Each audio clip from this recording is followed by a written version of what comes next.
మనిషి కోరుకునేటటువంటిది తోడు. అందుకనే దేవుని వాక్యంలో కూడా మనం చూస్తున్నట్లయితే ఆ ప్రారంభ దినాల్లో ఆదికాండ గ్రంథంలో ఆదాము ఒక్కరే ఉండటాన్ని మనం చూసినప్పుడు ఆయన ఒంటరిగా ఉండటం మంచిది కాదు అని చెప్పి సాటి అయిన సహాయాన్ని దేవుడు సమకూర్చారు. కానీ ఈనాటి దినాల్లో ఆ సాటి అయిన సహాయాల్లో కూడా నమ్మగలిగేటటువంటి పరిస్థితులు లేవు కదండి. అన్యులుగా ఉన్నప్పుడు కార్యేశ, మోక్షేశ, అద్దేశ ఇవన్నీ చెప్పి నాతి చరామి అనిపిస్తూ ఉంటారు.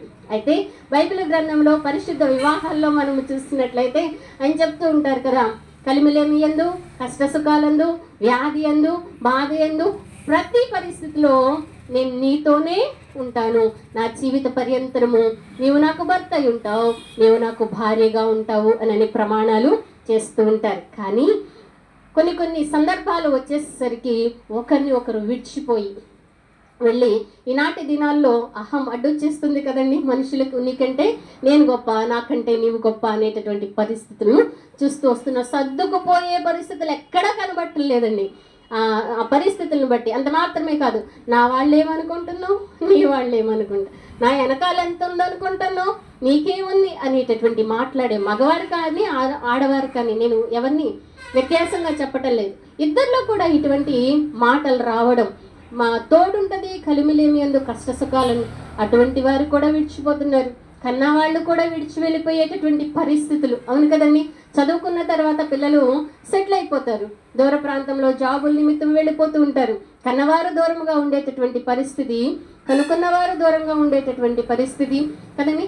అయితే దేవుని వాక్యము సెలవిస్తుంది. ఈ విధంగా చెప్పాలంటే చాలానే ఉంటాయి, కానీ మొట్టమొదటి మనం ఆలోచన చేయవలసిన విషయం ఏంటంటే, ఆయన ఇమ్మానుయేలుగా మనకు తోడుగా ఉండడానికి ఈ లోకానికి వచ్చినటువంటి దేవుడు.